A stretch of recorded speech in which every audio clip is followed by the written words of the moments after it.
Hey guys, so this property was purchased by one of our bespoke clients for £145,000. The refurb is estimated to be around about 55 grand, depending on what they want to do with it. And the value once renovated is estimated to be about 250 to 270, meaning realistically about 30 to 40k with a profit on the back end of it. Now the beauty with this one is it was actually found by a property investor, estate agent owner, and sourcer that I know, and this person does all three of them in one. He finds properties through his agency. He's been investing in property for the better part of a decade, so he's got a wealth of knowledge. And I'm actually going to give him an interview on the back of this video, so you can actually see his story, what he's done, how he's come about it. But like I said, obviously we've used through our bespoke service. We've got the investor, and then we found the investor this incredible opportunity to make 30 to 40k with a profit on the back end of it for them. All right, Ryan, so obviously this room is very, very dated. What's your thoughts on it? Is there anything major to do apart from a small refurb? So, no, I'd like to keep some of the nice features. Yeah. We've got some nice coving, fireplace has got to go, that's not looking good. We've got some nice paneling under the bay window, so just about keeping some classic stuff in this room and making it nice brand new. Keeping some character, I like it. Yeah, I like it. It's a shame we've not got the original doors. They have to go. True. The floors running through the hallway are lovely. Yeah, good shout. Try and polish those up. Yeah, give them a scrub. Try and bring them back to life a bit. Nice. Again, in this room we've got a nice real stained glass window. Yes. So we're going to need to keep that. It's a good church. Yeah, it is. And nice high skirting boards and some nice paneling in here as well. What about the ceilings? Ceiling's got to go. Yeah. We can't keep any polystyrene, but it's a shame that we've lost the coving in this room, but Yeah. maybe if the budget touches on it, we can replace it. True. We'll see what happens. Love the size. Staircase is beautiful as well. Yeah, a bit of character, isn't it? Yeah, very nice. I guess that's what you're doing on the refurbs, isn't it? Keeping a bit of character, a bit of the characteristics, those sort of things. On such a large refunded property, you need to keep some nice features. Yeah. If you want a nice value at the end. Yeah. Kitchen's a poor size, so we need to make the most of it with some integrated appliances, maybe some stone tops. I think this room can be the utility at the back. It'd be nice to keep the noisy appliances out of the kitchen, maybe have a unit in the back with a washer dryer, maybe even a fridge if this bit's deep enough. Yeah. And make the most of the kitchen being not so big. Gotcha. Nice holes in the ceilings. Beautiful. Yeah, that's a water feature. Use that one. I like the way you phrase that, water feature. Very professional. So we've got two parts of the garden. Nice terrace down here which needs to stay. We've got this beautiful garden room. I don't know what this was, but it's been used as something. It's got a nice fireplace. At least you're honest. It's leaking like a sieve, so Yeah. I need to do something with the roof. That's where the balcony is going to be outside. Bit of green. Sage green's on the rage.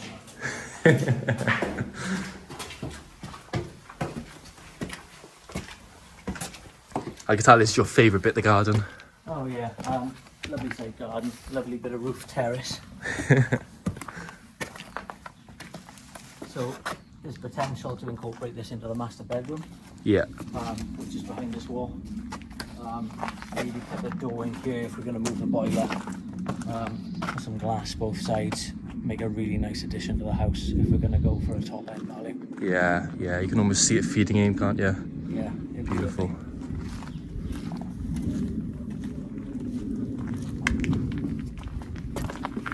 The rest of the garden needs a lot of attention. Yeah. I think with the terrace we've got on the bottom and the balcony bit, we can just get away with some lawn, rather than spend a huge amount more on decking or patio.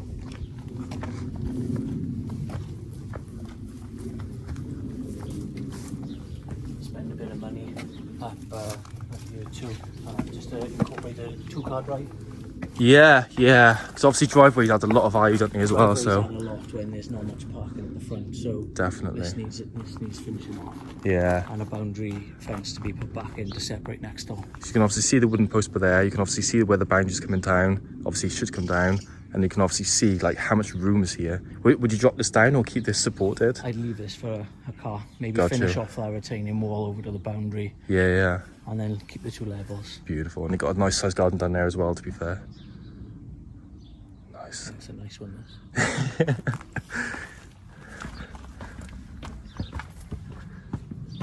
I didn't even realise before coming here, I didn't realise the size of it, the scale.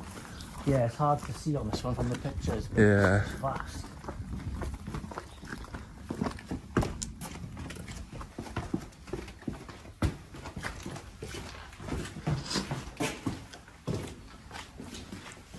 Water upstairs. Yeah, absolutely, man. Yeah. Wherever you wish, sir. Wherever you wish.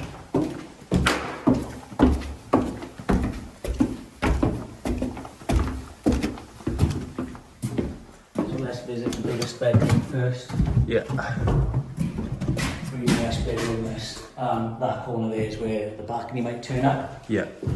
Depends on budget again, but I would suggest cutting that door through there, boxing the boiler off, maybe leave it there, or maybe move it upstairs out the way into the attic. Yeah, because you've obviously got the central heating system there as well, haven't Yeah, there's also scope to move that downstairs into the outhouse. you? Amazing. Nice. The gas feed comes up through the floor there anyway, so that could just be relocated quite easily. Yeah. That's actually really good thinking. There's space in this corner for an ensuite. Obviously depends if the investor wants to add 5,000 on the budget, but it would be nice. Yeah. There's also space in the front bedroom for one, depending on which one they sold the master. Yeah, because obviously the client wants to flip it, so obviously the resale, but on the back end is really going to benefit, doesn't it? Yeah, we just need to explore whether we think the end value can go up as far as we're expecting or not before we suggest additions to the budget, I think. Yeah, definitely. The bathroom's a good size. Yeah. We definitely fit in a walk-in shower. Not the old one. Yeah, the old one needs to go. Middle bedrooms is a double, it needs to follow this skim. Yes. Not really many nice features left in that one. Yeah, again, the ceiling, all those kind of bits. Get rid of the ceiling, polystyrene. Very bread and butter.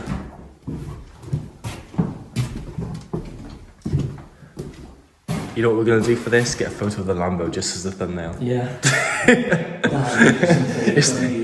It's the law, isn't it? Yeah, it is. This front bedroom, it's got all the nice cover left, which is nice. Yeah. Skirting boards are nice and high, so they're like to be repaired or replaced with similar. And then just a full reskin, really. Lovely views from this time. Yeah, I gotta say, South Wales is known for the views. Valleys, wherever you are. Beautiful. Reckon it's gonna rain later? Probably.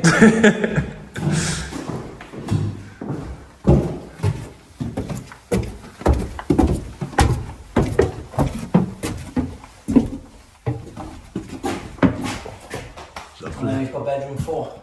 Nice load of storage. Some good head height as well. Got about 7 foot, so Yes. plenty of space to put a bed in and still be able to walk around. Is it high enough to be classed as a bedroom up here in that Well, sense? this was done originally by the looks of the age of the staircase and the panelling, so it was pre-regs. Yeah. I wouldn't call it a bedroom on Yeah. the advertising because the door and the fire escape aspect isn't really good enough, but True. it's a great loft room. Somebody may well use it as a bedroom, but we wouldn't advertise it like that. Yeah. Make a great office, make a great playroom, or just a great storeroom. Nice. But good addition anyway. Happy days. Well, appreciate the little tour through. Happy days. Huge potential with it. So, obviously, I'm Ryan. I'm here with Ryan Fletcher. But basically, Ryan's found us the property. We've obviously got the bespoke service, but Ryan's found us the property. We've got a really interesting story of Ryan, where he's kind of really, I want to know a lot more about your story, kind of where you fed from there, but I'm going to skip kind of where we are now. So Ryan's found us this property through his agency, kind of that sort of method, and talk us through the numbers of the property, kind of what we've originally proposed, numbers-wise, and then we can feed on kind of the potential afterwards, if that makes sense. Okay, so this one's 145 purchase. Yeah. Refurb's being quoted at 55. Yeah. We've got an end value in at about 260, 270, but we do think there's scope, although we haven't got many comparables, to push up to closer to 300. Yeah. But I think we need to spend 10, 15k more at an ensuite and some nice features to put the house together. Yeah. So I suppose there's 2 options there for the investor. I love the professional talking. Yeah, proper like you talk like an estate agency. I love it. It's almost like an estate agent. Yeah, no, I was gonna say, yeah. So obviously so that's the original numbers. There's a big profit margin in there. Yeah. The good thing is that obviously Ryan's done a brilliant job of presenting the numbers, builders quotes, got the comparables for the advice, etc., etc. Obviously it's limited comparable wise, but we can obviously do the full end-to-end service in terms of conveyancing for the client, and obviously Ryan can do the refurb on the back end of it, literally provide a full end-to-end service, and the buyer gets profit to the point where we were looking to buy it ourselves. So it's kind of ironic. Almost put this one. It says a lot about numbers, right? But obviously that's kind of where we are now. What's the potential with it if you wanted to go further? Unless you already touched on that in that sense. No, so this one, like I said, comparables come in topping out about 260, 270 for an end terrace semi in this area. But if you look at the house, take a look at your video walkthrough. Back end of the house is huge. Yes. It's got a full attic, fourth bedroom. It's got potential for a balcony on the back. So we might be the new comparable, 280, 290, dependent if the investor wants to spend a bit of extra money to get it. That's beautiful. It's kind of for me it comes down to knowing the area. It's obviously you're an expert of this area. We can feed onto this kind of. Yeah, so we're based about 5 miles away. This is our patch, estate agency wise and investment wise for myself. So it'd be nice to see where this one ends up value wise. And I think there's a reason you got the Lambo parked out front as well, right? See, local area knowledge and property gets you really far. And obviously you can feed into your story on the back end of this anyway. But obviously we've got the video walkthrough of the property at the start of the video. Obviously here's the main numbers. But tell us about your story. Tell us like my story. Yeah. So like, estate agent, obviously, bit of sourcing to go with it. Landlord, investor, property flips, bit of everything for me. Been doing it maybe 10 years. It says a lot, doesn't it? Got experience. A bit slow at the start for me, but since 2020, been full time. Finished work about the same time as COVID. Started the estate agency and then investing full time as well. Okay, interesting. So you've been in property for 10 years, but you went fully with it? I've been a landlord for 10 years. Okay. So we started buying some rentals, maybe one a year. Nice. Back maybe 10 years ago. Started getting a bit busier. 2017 started limited. I started trying to get a portfolio, and then 2020 when I finished work was where it got quite busy. And then just how long has Flying Keys been open? The estate agency? 2020 again. So when I finished work, I started the estate agency as my full-time job. But property investing's always been there as well. From that point, a lot more full-time than it was previous. Would you say it's quite new, or would you say it's quite mature, the company? Because in Flying Keys 3 years old now. It's kind of a baby, isn't it? Really? I suppose we. But it's still so well. Honestly, it's really taken over the local area. We're probably the biggest independent in the Gwent area. Still got a long way to go, but it's the ambition. I love the ambition.